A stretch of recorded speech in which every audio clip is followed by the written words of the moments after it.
What's up, friends? Welcome back to the Well That's Good podcast, y'all. We have a very special episode ahead. We have Jennie Allen back on the podcast talking about her brand new book. It's a great conversation. You're definitely going to want to hear the whole thing.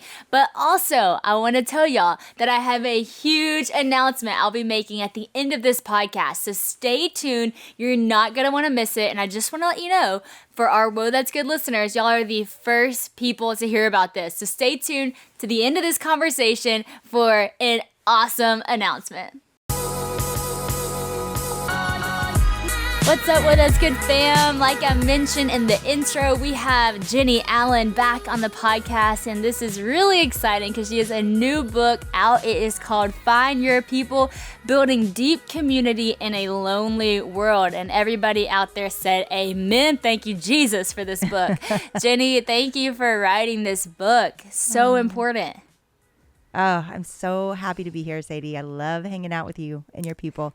So fun. Yeah, thank you. It has been, it's been a ride. You know, it's a couple years of our lives when we take on a project like this. Totally. But I'm really excited about it. And I really hope it changes things because we're sitting here post quarantining and all the things the world has been shut down, hoping to, I think all of us feel this desire to do community differently. Totally. And so, yeah. It's good. Well, we're going to get all into the book, and I'm so excited. But first, can we just talk about passion for a second? Please. I mean, we can never not talk about it because what happened there was just so absolutely incredible. And I mean, I know you, like, when the way people not everybody knows you, I get to see you behind the stage and on the stage, and you're the same person through and through. But I will say, like, you were a little bit nervous for Passion. Like, for sure. That actually made you nervous. And I think that people don't think that you would get nervous, but you were totally nervous. But you stepped into that. And when you were on the stage, it was like the fear was gone. There was this crazy God confidence in you. And you just preached. What was that like?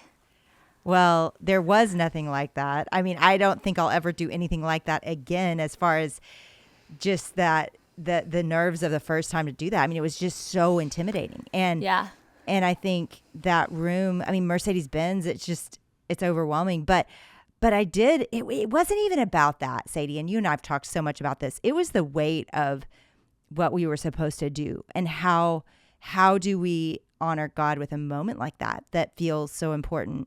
And I mean, I would say the more we do things together, the more I just feel so bonded to you, because it's just this sense of there's things behind the scenes that we're praying and that we're hoping and that we're wrestling through together that is the Lord. Like, you can't, you just don't want to wing that. You don't want to be like, try to bring your best talk. You want God to show up. And we both felt that way about that day. And to be on your team and to watch, even though you know how hard that was for me that you were sick, because we were both so ready to like hold hands and go do that thing together. But it was the way it was supposed to go. And Sadie, you brought a word with such confidence as well. But it was a lot. It was overwhelming for sure. But I'll never forget it. And it was probably one of the best days of my life too. Just because we were working with God and you felt that. Totally. You felt that all day. That's such a good way of saying it. You're working with God and you felt it. Because yes, like, you don't want to just go and bring your best message. Like, you want God to move. And it's so cool because you can be confident when you step in that moment and like, oh, I have a word like from God. Like, this is what like God has given me to say. And I think that's even why whenever I was sick, I was like, I'm not going home. Like, what do we do to make sure I can say this? Because this isn't even like my word. It's like God like spoke this so clearly. And to you, I know you've mentioned that God kind of shared what you were going to share in a dream. And we've actually kind of been talking about God dreams on the podcast lately. And so what did that look like for you? Like, you woke up in the middle of the night and you were just like, I know what I'm going to preach at Passion. Yeah.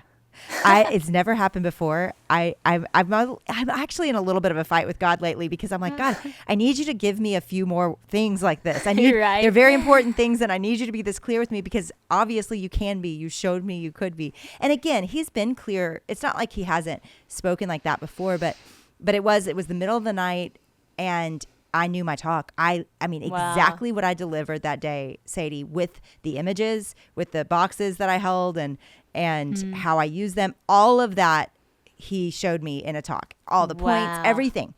I never wrote it down. It was like it was blazed on my knew head. it. This is what you're going to say. These are the scriptures you're going to use. Wow. And then I practiced it twice, and I tried to add something to it because I thought, oh, I think this would work too with the boxes. And I did it, that little part. And my people watching didn't know what was what, but they looked at me about that part. They're like, no, that didn't work. Cut that. And that was the only part I tried to add. So I'm like, okay, God, like you literally won't let me even add anything. Wow. Like I gotta give this thing exactly how you gave it to me.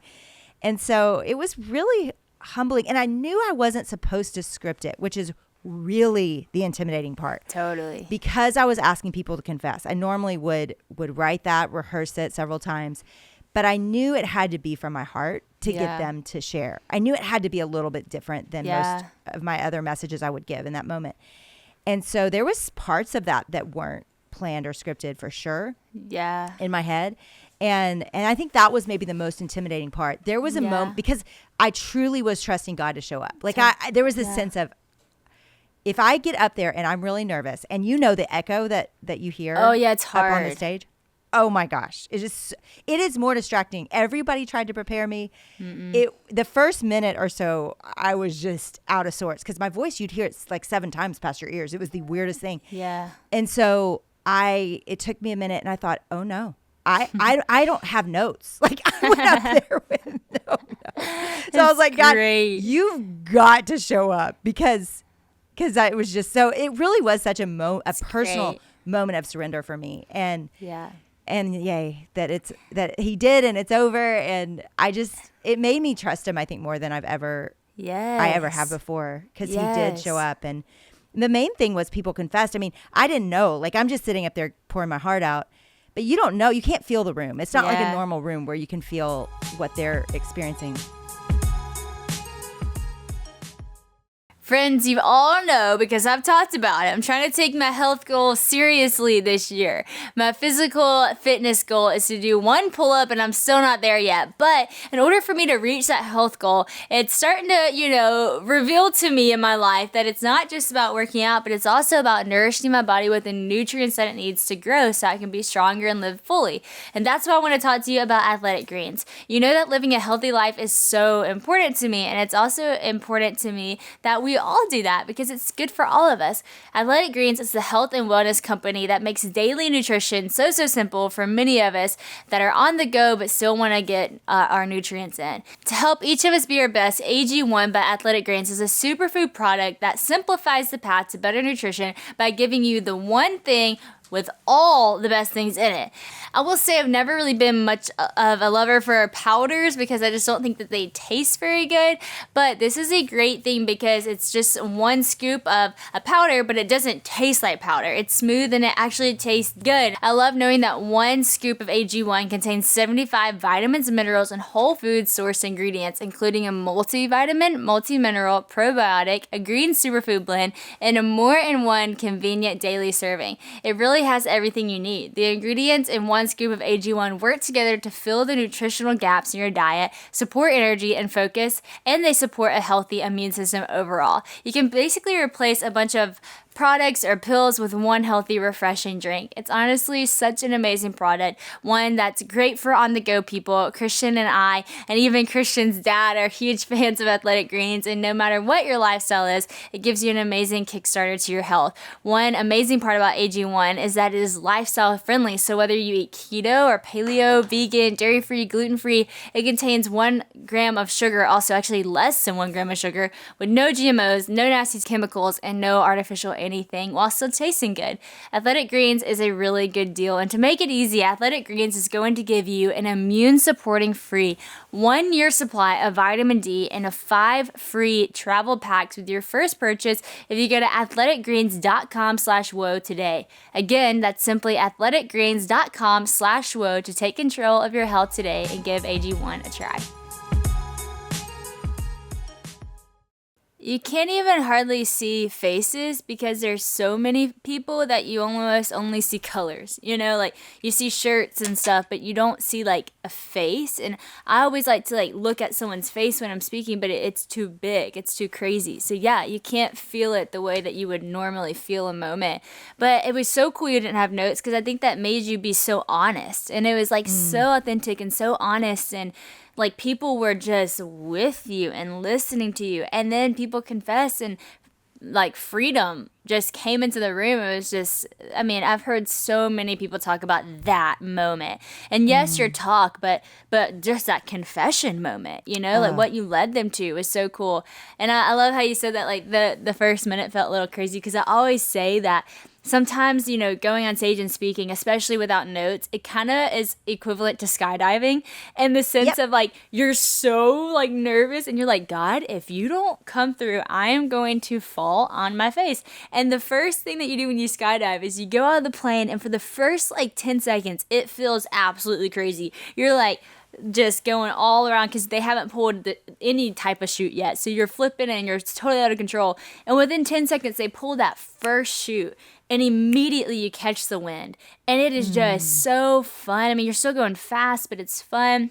And then they pull the second chute after a minute or two or however, and then you just float down. And I'm like, that really is speaking. It's like you go up, and for the first few minutes, you're like, okay, finding my footing, and then you catch the wind, and God just speaks through you. And man, like that talk was such a beautiful picture of that, and it was so good. Well, I'll always talk about it. I'll always reminisce on that moment, and it is so fun. We are so bonded to when we get to do stuff like that, because we pray about it together, and then we see God be God. Well, I want to talk about the book because, like I said, this book is so important. It's so timely for so many people. I think so many of us are struggling finding community, and we've talked about this in my own life. You've obviously shared so much in the book, but I want to unpack a few things.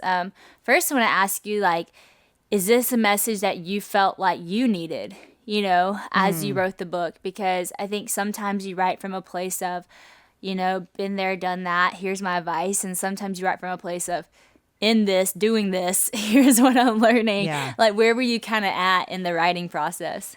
Well, definitely the second. In fact, still in it and learning. Wow. Unfortunately, Wow. I wish this is a hard thing to be an expert in, relationships, because they change and you change, and there's a sense of practicing this that you can even get out of step with, right? So even recently, I continually have to choose to lean in and to bring my whole self into relationships, because I can be guarded, and I can hold back because I don't know how it's going to be received, or if it will be used against me, or if I'll be rejected. There's so many fears, I think, when it comes to relationships that we all experience. And, you know, people have a hard time with this. I think the numbers are 3 in 5 feel lonely. That was before COVID. So, wow. I mean, majority of people now, I would guess it was 4 in 5.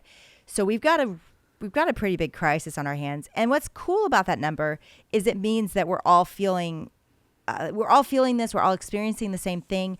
But it also is a little bit sad because it probably means we all don't feel very good at this. Right. I think of you, Sadie, and this is what you do. You sister people. You bring them in. That's what you wanted everybody to feel a part of a sisterhood. And I think that's part of the magic of LO and what you've created, because there's this sense of isolation that everybody's experiencing. And then you say, not only can you come and like listen to my podcast, but we want you to feel like a part of our family and a part of what we're doing here.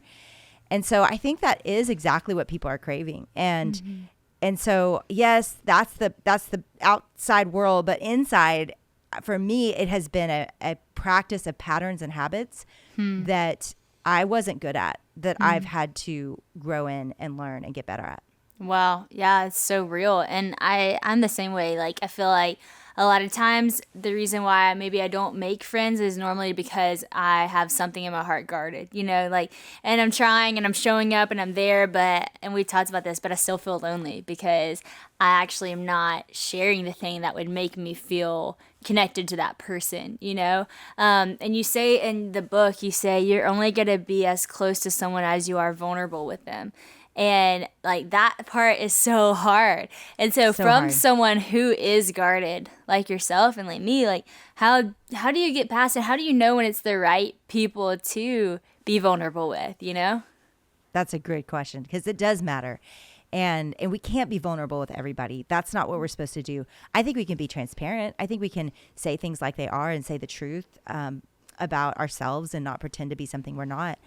But as far as the really sharing our guts in a way that is seeking connection and healing for ourselves, that has to be done with safe people. Right. And so we wait for that. And we try, what I tell people is, the research says it takes 200 hours to become a close friend, to go from an acquaintance to a really close friend. So you've got to actually invest the time in your village of people that God's put around you. You've got to invest some hours and see, okay, who's popping up as one of those safer people for me. Mm-hmm. And as they pop up, then you spend more intentional time with them and you say, hey, I here's what's going on in my day. Here's what's going on in my week. But maybe you don't share the, what I call the 2% that is more sacred, Right. and I think it's the 2% that you're afraid to tell other people. My church actually uses that phrase a lot, and it's trained me and taught me you have to say the 2% to someone. You don't need to say the 2% to everyone. Mm-mm. And so testing those friendships is okay. I think it's perfectly fine and a wise move to drop something and then see what happens. The three qualities I say to look for in people is humble, available, and vulnerable. That's good. If you've got those three things, if you're humble, you'll work through conflict. If you're available, you still need a friend. You still have margin to actually spend the hours and time to be there for someone. Mm-hmm. And then number 3, if you're vulnerable, if the other friend is vulnerable and you're able to be vulnerable with them, then you're going to be able to actually be known. And that's the thing everybody craves, is ultimately to be known and accepted and loved. And so to build that kind of culture around you, it takes you going first. Almost everyone that I've talked to in this process about feeling lonely, the ones who are initiators do not feel lonely, and the ones that are not do. It is almost 100%.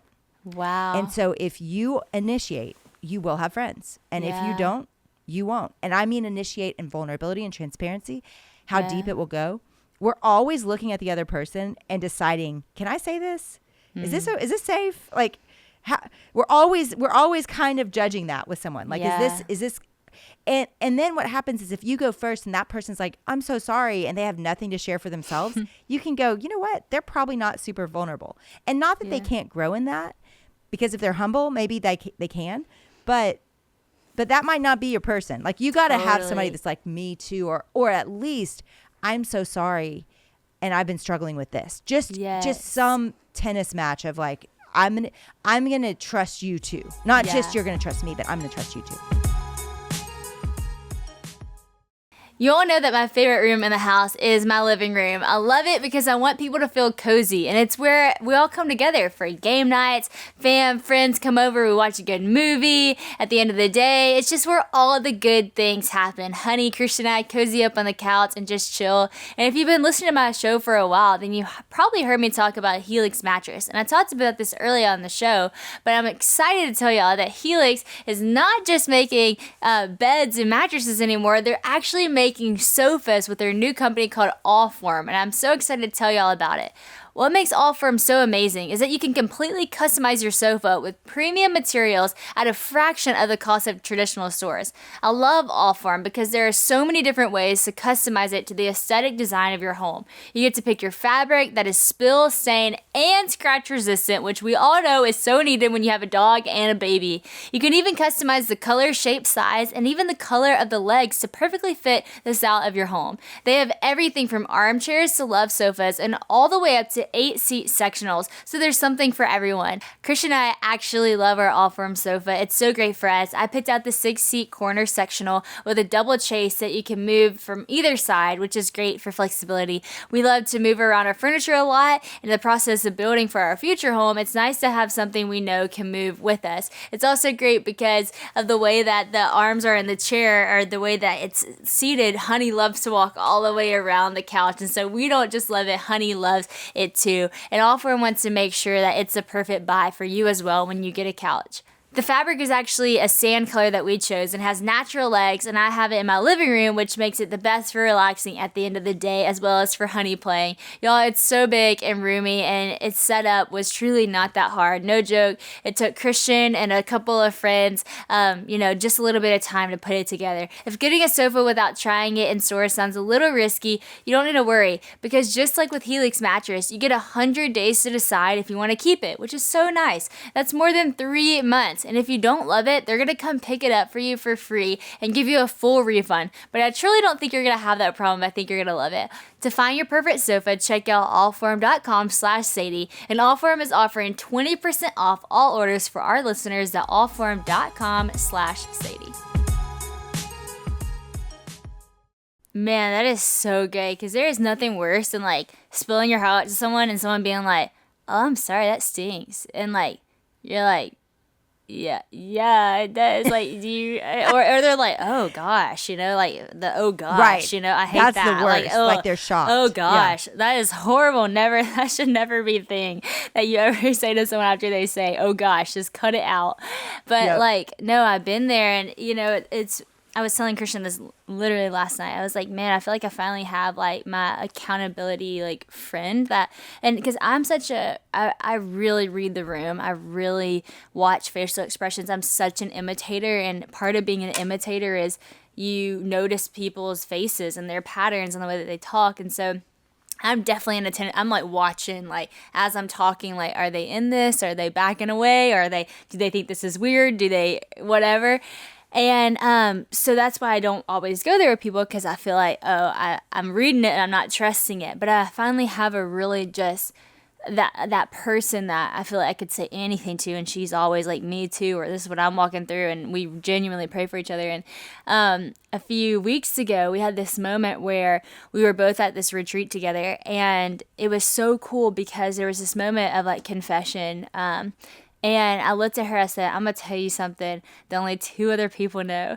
I said, "My husband and Jennie Allen." and I shared this with her. Really proud and of then you. It was really cool. And she ended up sharing stuff with me that was really powerful. And then weeks went on and we've texted each other and "How are you?" Since you said that, "How are you?" And it's just been so good. And I was just thinking about that 2%. And I was looking at that, my husband, Jennie, and this girl, and I have one friend, one mentor, and my spouse. And I think that is it's been so good for me. I had these 3 people that know that 2%, and it has made me so much more free in my life. And so just to attest to the message that Jennie's saying, that really is so important, and it really brings so much freedom in areas of your life that you didn't even know were held. You didn't even know were bound. But whenever you're a slave to your thought pattern, or a slave to loneliness, or a slave to your shame, you don't realize how that actually is keeping you back from the freedom of life. And so I just encourage people out there listening, yes, get the 2% out. Find the people you can be vulnerable with. I want to ask you about another aspect of friendships. There's one that's okay, I feel really guarded. And there's other people who just feel super awkward. They're I'm just an awkward person, They're I don't know why I'm awkward. I don't know why I'm weird. I just can't make friends, And so, one, I want to ask, do you ever feel awkward? And then 2, how do you press past awkward to be in community? That's the best question ever, because yes. And you can ask it because you know me. Of course I feel awkward. I am the queen of awkward. I think that might be my only skill set going into writing this book. That's awesome. I actually believe that it requires being awkward to have friends, because that's good. All the steps of it are hard. All the steps of it feel awkward. Yeah. I just did an interview, Sadie, today with a guy out of Africa, and I told his story in the book, but I wanted to dive even deeper into it for the season that we're doing. And I was reminded of how broken our communal lens is in America.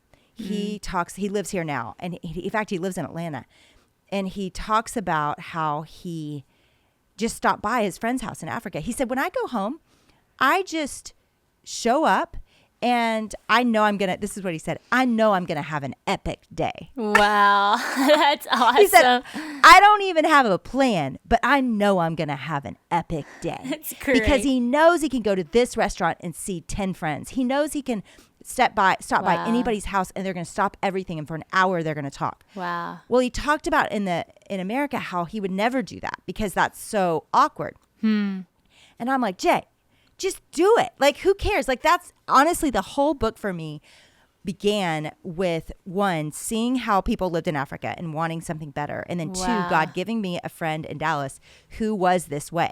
She would just bust in my house with her kids and be like, hey, what are you doing? And like, just come in.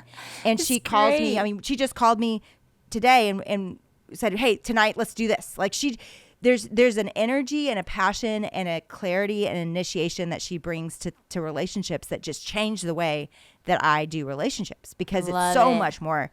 Let's go with the word epic. It's so much more epic because you actually do crave this. We all want this, but this is not the culture we live in.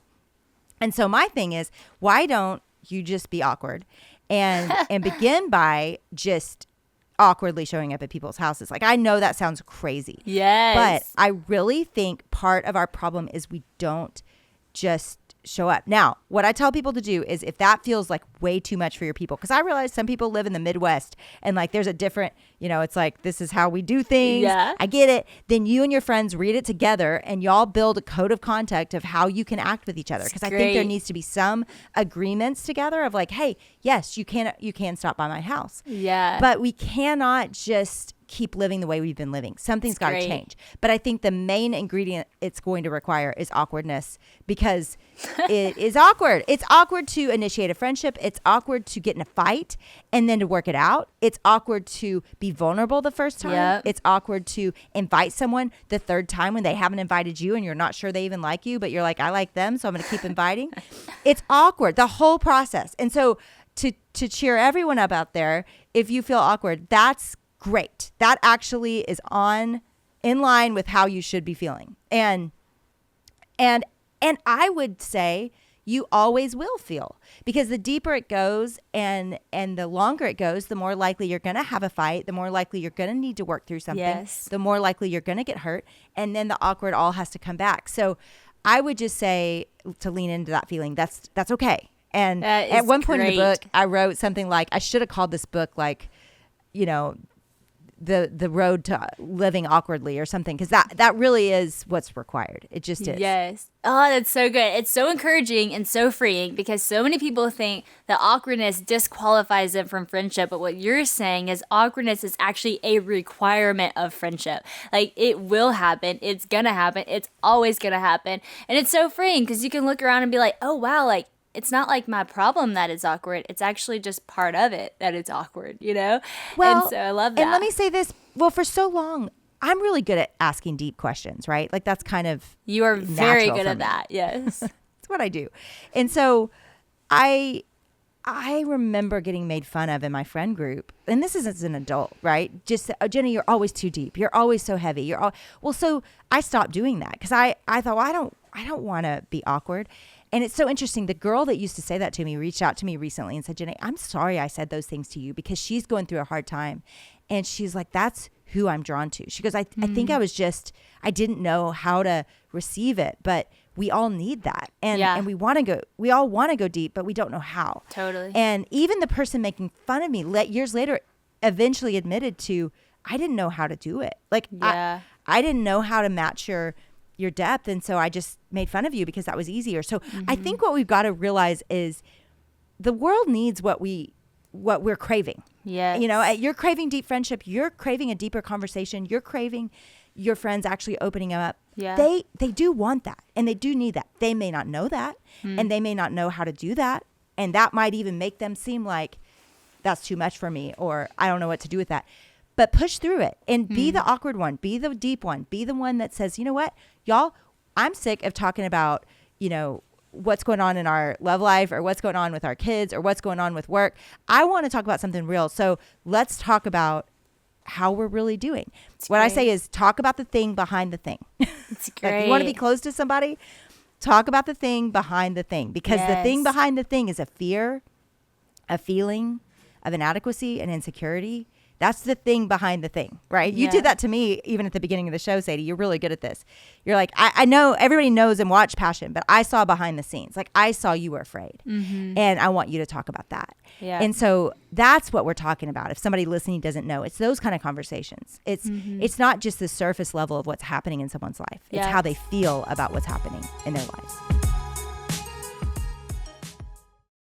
Y'all, I've always valued being transparent and open with you about my anxieties and the struggle that I've had with that I've faced in my life. So whether that be nerves that I get before big speaking events, or the transition I went through right after Honey was born, or building community when it feels like you don't have any, the list could go on, but anxiety is real. It's a very real thing. And I've always loved the verse in Isaiah 41:10 where it says, "Fear not, for I am with you. Be not dismayed, for I am your God. I will strengthen you. Yes, I will uphold you on my righteous right hand." We can be confident that God is the ultimate ease for anxiety, and He is the Prince of Peace, and God really does help those anxious feelings go away. But I also want to tell you about, a really practical way to help those anxieties go away. It's called Relief Band. They're so cool, and they work in truly amazing ways, and they're changing lives. Relief Band is the #1 FDA cleared anti-nausea wristband that has actually been clinically proven to quickly relieve and effectively prevent anxiety-induced nausea and vomiting, which I have to say, there is an aspect to our anxiety that, yes, you have to pray through, but then there's another part of it that practical things actually help, and this Relief Band is one of those things.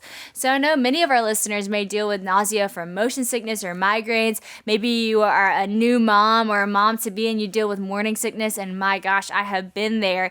Or even if maybe you're going through chemotherapy and something maybe I don't understand, but that adds so much nausea. Relief Bands help with all these things, which is so amazing. I'm so grateful there's a product like this. This product is 100% drug-free, so it won't make you sleepy, and get this, it has 0 side effects. That's relieving to hear, right? So the technology of Relief Band was actually developed over 20 years ago in hospitals to relieve patients in nausea.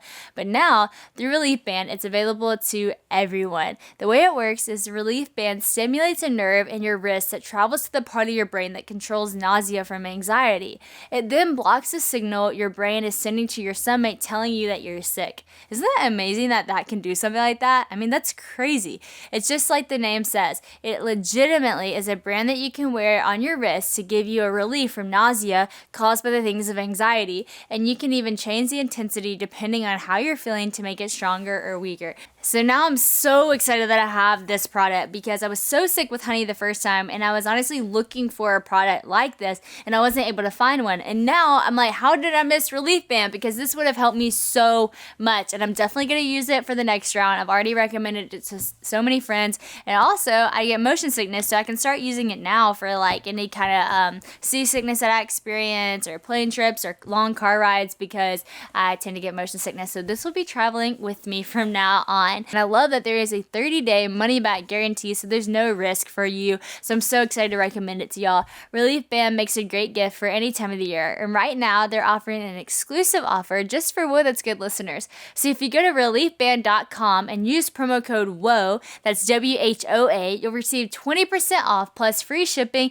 and no question asked 30-day money-back guarantee. Y'all, that's like a no-brainer. You need to do this right now. That's the best offer you're ever going to find on Relief Band anywhere as of right now. But you'll have to use my code. So head to Reliefband, that's ReliefBand.com, and use promo code WHOA for 20% off plus free shipping at checkout. It's so true. Gosh, it's so true. And I'm so thank you for saying that. That actually is like such a great compliment because whenever I started this podcast, I wanted to be a great interviewer, right? Like I actually wanted to ask questions that are meaningful. And I felt like I had been interviewed so many times in my life because of Dynasty and Dance with the Stars. And I've done so much press. And I always just felt like people asked the obvious questions. And I'm like, I just feel like everyone already knows this. I'm answering the same thing over and over and over again because that's the obvious things. But like, I want to ask people the questions that aren't obvious. That, okay, maybe this is obvious, but what's the why behind that? Or what happened to you that made that such an obvious thing about the way that you live, you know? And it's so cool. That's why I ask people like the best piece of advice they've ever been given because it's kind of the story behind them. It's like, what was given to you that made you who you are, you know? Or why did you write this book? Did you have this message happen to you? Because to be honest, like every book I've written is because I need to learn more about that. I need to learn. I'm struggling with it. I'm, lost in this big world too. And so I love that you said that. And I also love that you just mentioned that someone kind of came after something that is actually a gift to who you are, and you toned it down because you were like embarrassed by it. And that happened in my own life for so long, and unintentionally. My family would kind of like, they would just be joking about it, but they would just be like, you're so dramatic, Sadie, you're so dramatic in how you tell stories. And I was like very embarrassed by that.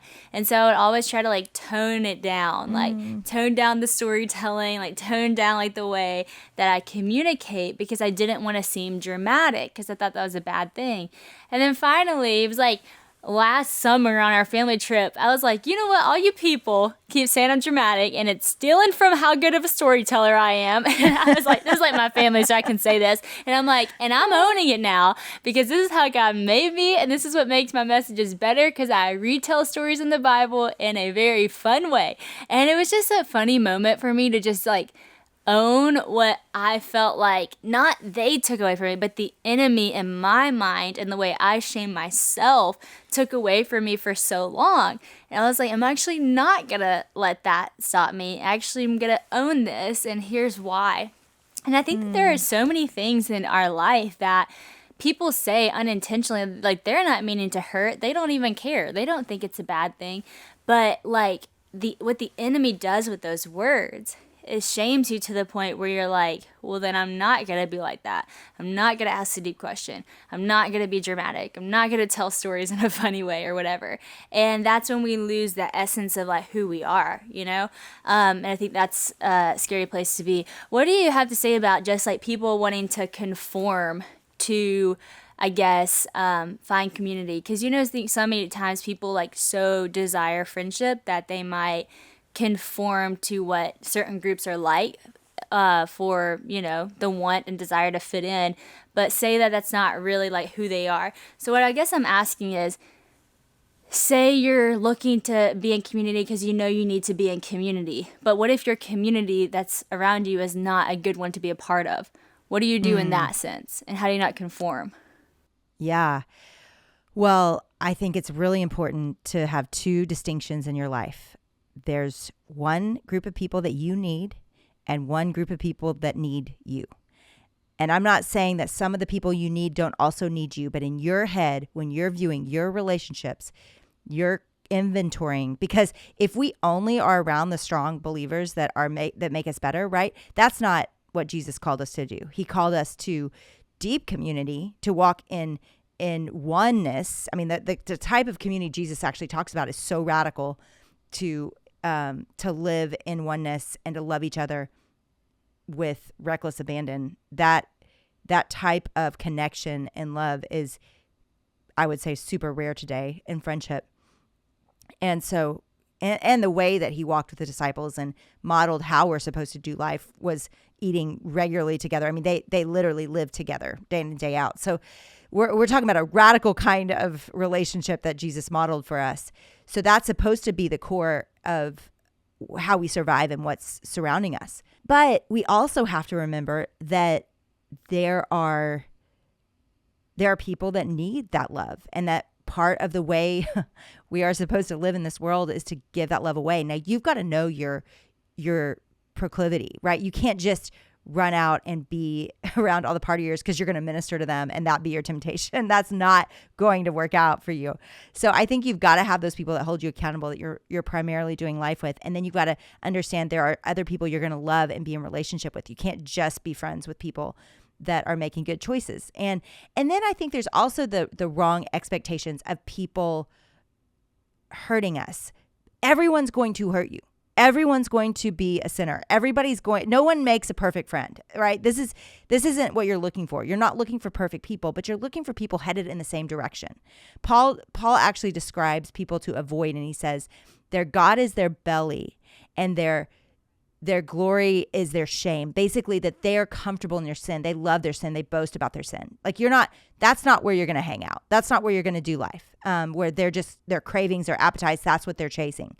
And so you want to find people that are killing their sin, and they hate their sin, and then they're running toward God. However, they're still going to hurt you, and they're still going to be imperfect. But I do believe one weakness of a culture right now is that we too quickly give up on people and we walk away because it gets hard. And I think it's a disposable friendship kind of thing where we just go, you know what? I can go find other people. This isn't comfortable for me anymore. I'm going to walk away. And, I think that's where we've got to go, I'm going to say that sometimes we make excuses to shut out people in our lives that are hurtful or hard for us when really God has also called us to love them. So it's a fine line as to which category people fall in. And yet I also bet you everybody listening can go, yeah, I know the people that I need, that I've got to have in my life. And I know the people that need God or need something from me. At the same time, I do think God also makes it clear to us. All right, so you've been talking about hardship and friendships and how people hurt you. That's just a part of it. And I think so many times people think when you're hurt, then it's over. But I love how you write, conflict should make friendships, not break them. I've never had a truly intimate friend that was free of conflict. So good that you wrote that, because it just allows you to know that it's okay. Not only okay, but it actually makes it better. And so how do you embrace conflict and learn to embrace that and not run from that? Well, I think the first thing is we never really learned how to do this. Nobody ever taught us this is how you have a fight. This is how you say, I'm sorry. This is how you work it out. It's largely why people are in marriage counseling, because we never learned how to work through conflict. And so this is something that you cannot be afraid of. When you feel something towards a friend and it doesn't go away within 24 hours, you should reach out to that person and say, hey, let's talk about it. I tell the story of my sister-in-law, who's also one of my best friends, doing that to me. She reached out and said, hey, can we go talk? I need to tell you something. And what she had to tell me was that I'd hurt her. Well, it caught me so off guard. I mean, immediately my heart starts racing. I'm like, how did I hurt her? I can't find it in my head. I can't figure it out. And I just panic. And in the moment, though, I remember feeling like the Spirit was like, just be quiet. Like, just try to understand. And so I did, and I apologized, and I owned my part in that. I felt terrible, and I walked away. Well, I came back into the friendship over the next few weeks, and I kept feeling like I was walking on eggshells, like I might make her mad again, or I might hurt her again. And it really changed the way that we were acting and behaving. And I had a choice at that point to say, you know what? I'm not going to call her as much, or this isn't as fun. Like, I don't know if I trust her. She could do this again, get mad at me, hurt by me. Right. And I mean, that was honestly a temptation for me. And instead, she had been brave enough to do this with me. I said back to her, we were at dinner, and I said, honestly, it's been hard for me because I feel like I have to walk on eggshells. And she immediately grabbed me and she was like, do not feel that way. She goes, Jennie, the one time I've ever been hurt by you, I told you. And it was such a breakthrough for me because I realized, oh my gosh, she's right. This should be my safest friend. This friend actually, she wasn't hiding anything. She wasn't secretly angry at me for 6 months and then busted out with feelings. She was mad. She was hurt by me for a few days and brought it to me, and we worked through it. And it changed the way I thought, because I was like, this is actually a safer friend than the one that wouldn't bring something to me, right? But we are trained to think conflict is bad, conflict isn't safe. And so immediately I stopped walking on eggshells. I was like, you're right. If she's ever upset with me, she'll tell me. I don't have to wonder. And so I think we're so afraid of conflict because mainly we don't know how to handle it. So even in the book, like I laid out, like, this is how you say you're sorry. Like, this is what you say if you get in a conflict, because I didn't want anyone to not have that excuse, that would be the reason that they wouldn't stay. I want them to know, you know what, this is doable. You listen and you apologize. And you own your part.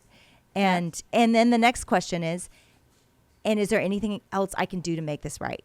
And a lot of, it was great. Her answer to that question was she had some things. She was like, actually, it helps me if you can be sensitive to this thing in my life. And I was like, oh, okay, I can do that. It wasn't even a hard request, but I didn't know prior to that. So I think these conversations should make friendship deeper. It's great. So good. Y'all, I'm just going to remind you of the title of this book, Find Your People. And if you are struggling in any way with community, this book is so important. And Jennie, if you've never read Jennie's books, which I hope you have, and if you haven't, you have so much to do in the next few weeks and months. You'll learn so much from all of the books that she's written, but you're so good at being so well studied for your books. Like, they're so filled with information and facts and data, but you're also so practical and so relatable and such just a friend and a mentor and a mom who comes alongside and says, hey, these are like some things, like, here's how you say I'm sorry. And sometimes we just need to know that. Like, we need to know how to do something. And so you're so good at the how-tos as well. And so thank you for writing books that are so wise and so practical at the same time. I want to ask you about how you moved from Austin to Dallas.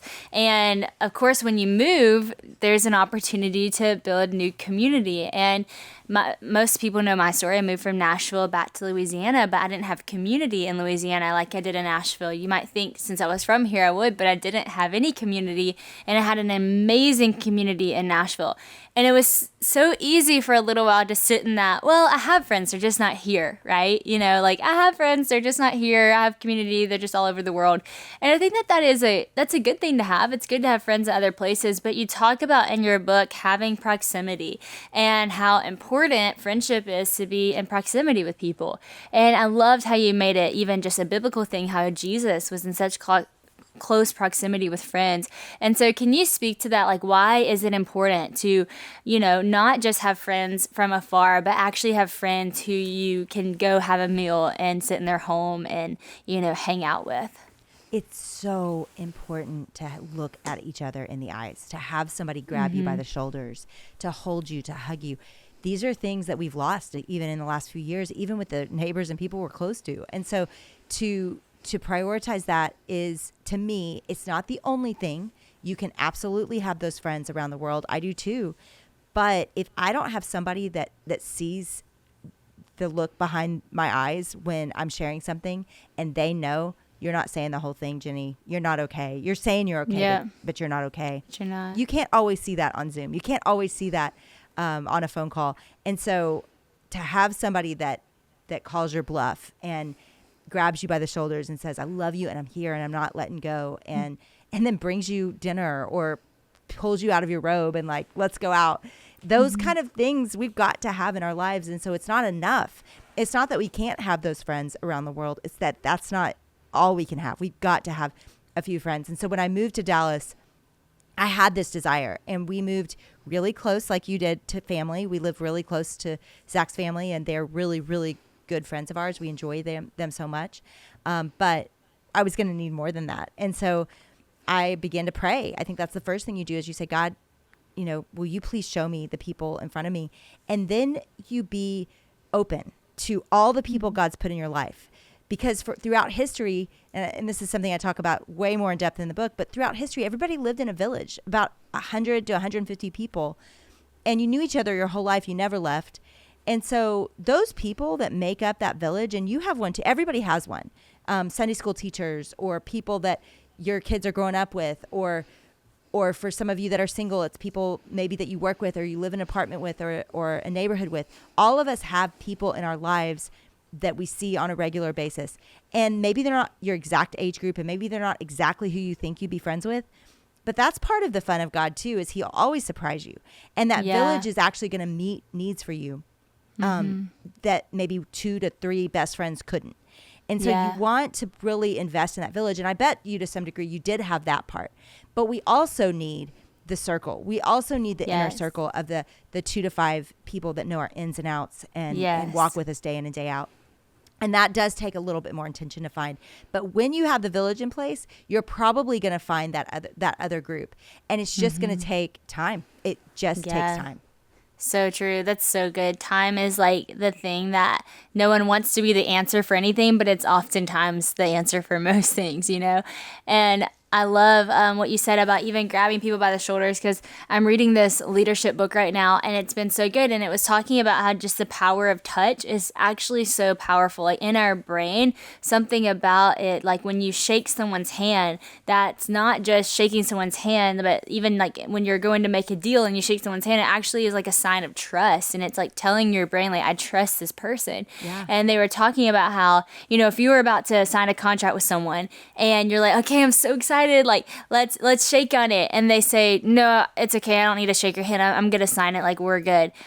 If they did that, you know, you would be so much more likely to even just say, okay, I actually don't want to do this deal with you because now I don't trust you. Or you'd be like walking into this deal feeling like you don't trust them because they weren't willing to touch you, to shake on it, to show you that they trust you. And I think in the same way with friendships, it's like that's why you can't just have Zoom. That's why you do have to go in person, because showing someone by touching them or hugging them or loving on them, like that shows like I trust you, I love you, I'm here with you, I'm in community with you. And it really does make such a difference. So I love that.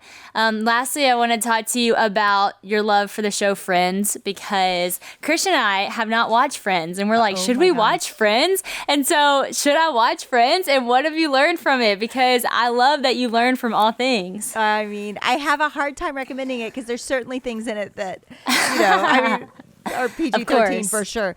But I would say their relationships, I think, made everybody jealous. Why was that show so popular?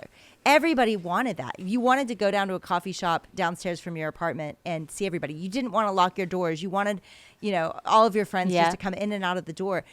But I think there were things to learn from that, ways to live. And yes, what bothered me about it and what I write about is the last show. They're all building their lives, and they decide to move out to the suburbs. You know, one of them leaves the apartment that they were in when they have their twin babies.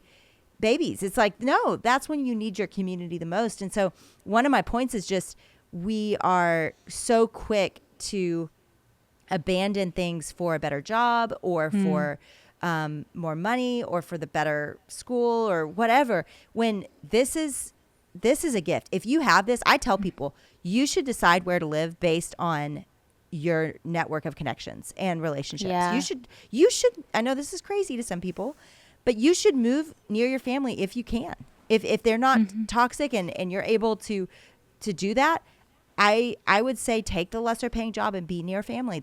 There was something I saw when I did the research of history, Sadie, that troubled me about the choices we're making and how we're living. And I want us to make better choices. I want us to choose community over nearly every other thing. Because there's nothing that defines our lives more than the people that are in them and the way we love God. Those are it. The two eternal things are God and people that will go on into eternity. And so that should be a fair reason to choose a place to live. It was why we moved to Dallas. We had family here, and we knew that we could have deep friendships here. And it's our hope that, you know, it's a joke with my kids. I hope they move back close. They don't have to. We don't put that pressure on them. But we also are like, there's a favor that comes by being close to us. Like, just because of the network that we have and the people that know you and have known you for a long time. And so I think there's a protection in that, and there's a gift in that. And so I hope people prioritize this in really radical ways after this book. I mean, that's really what I was after, was a different way to do life, that we would, you know, run into each other's houses with unannounced, and that we would choose to live in places where we're truly known and open up about the things we're scared to open up about. But I really believe this is what we're craving more than anything else. And when we think of the problems we see in the world, anxiety, loneliness, depression, suicidal thoughts, all these things that we so obviously know is out there, there are real ways to combat it. Just like you said, there is something healing that happens when we share our soul, when we're known and seen, and even if that person doesn't do anything but empathetically listen, there's something unlocked and changed in us when we live this way. And we are craving it. I hope it changes. I hope it changes for people. It's beautiful, Jennie. It's so good. I mean, just in my own life, I can see areas of community I need to grow in from what you've said today. And I also see areas of community that I'm like, man, like, I've taken that advice. I've done that. And even just Christian and I living where we live in Louisiana, like we've had a lot of opportunities to live in some other really cool places with honestly some really cool jobs. And we've time after time when we get these offers come to each other, okay, what do we want to do? And family has been the top priority. It's been what we value the most. And we've just said like, okay, God, like this is where we want to plant our family. And we just trust that you're going to do something with that. And it has been the coolest thing seeing what has happened just from being planted near family. And it is a super unassuming town. It's a place where you would never think a ministry would be able to grow out of, but God's done what only he can. He's not bound by, location or by the, how many people are in your space. Like he's actually just able to do huge things because he's a huge God. And so we've been so blessed by that community in our life and that being by family. And this book is just so powerful. So many people are going to be impacted. Once again, if you haven't bought Find Your People already, please go buy Find Your People and just grow to be a better person, to live in community with other people because the world needs it. Jennie, thank you for your ministry. Thank you for your time. I love hanging with you, girl. And this is just awesome. Oh, thanks for having me, girl.